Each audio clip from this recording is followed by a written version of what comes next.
Hello મિત્રો, તો આજે આપણે માઇક્રો ટીચિંગ, સેતુ પાઠ, છૂટો પાઠ, એકમ આયોજન અને સિમ્યુલેશન વિશે માહિતી મેળવીશું.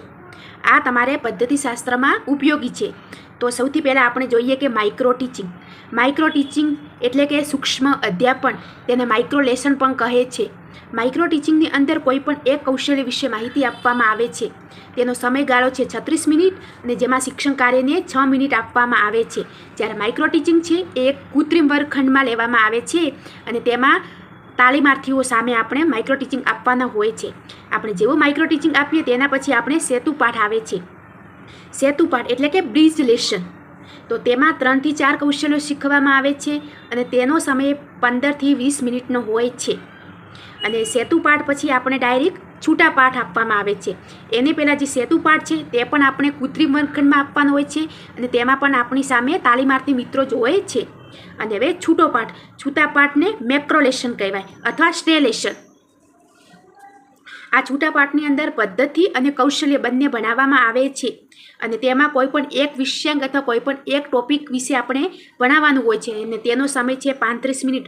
છૂટો પાઠ એટલે કે આપણે જે વર્ગખંડમાં જઈને ભણાવીએ છીએ તેને શું કહેવાય? છૂટો પાઠ. જે કે આપણે એક દિવસનું જે આપણે 35 મિનિટનું લેક્ચર હોય તેને છૂટો પાઠ કહે છે. અને તેની અંદર વાસ્તવિક વર્ગખંડ હોય અને સામે કોણ હોય છે? તો વિદ્યાર્થીઓ હોય છે.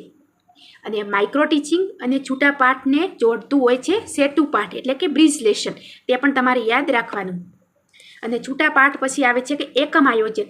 એકમ એટલે કે આખા જે ચેપ્ટર છે એનું આયોજન કરવું. તો એના અંદર પદ્ધતિ, કૌશલ્યનો સમાવેશ થાય અને એમાં સમગ્ર પાઠ તૈયાર થાય છે અને તેની અંદર 4 થી 6 તાસ લેવામાં આવે છે. જેમ કે છૂટા પાઠમાં 1 તાસ હોય એ જ રીતે એકમ પાઠમાં આખું ચેપ્ટર જ્યાં સુધી ના પતે એટલા લેક્ચર લેવામાં આવે છે. અને આ પણ વાસ્તવિક વર્ગખંડની આપવામાં આવે છે. આની સામે પણ સામે વિદ્યાર્થીઓ હોય છે. ને તેના પછી છેલ્લે છે કે સિમ્યુલેશન, આભાસી વર્ગખંડ.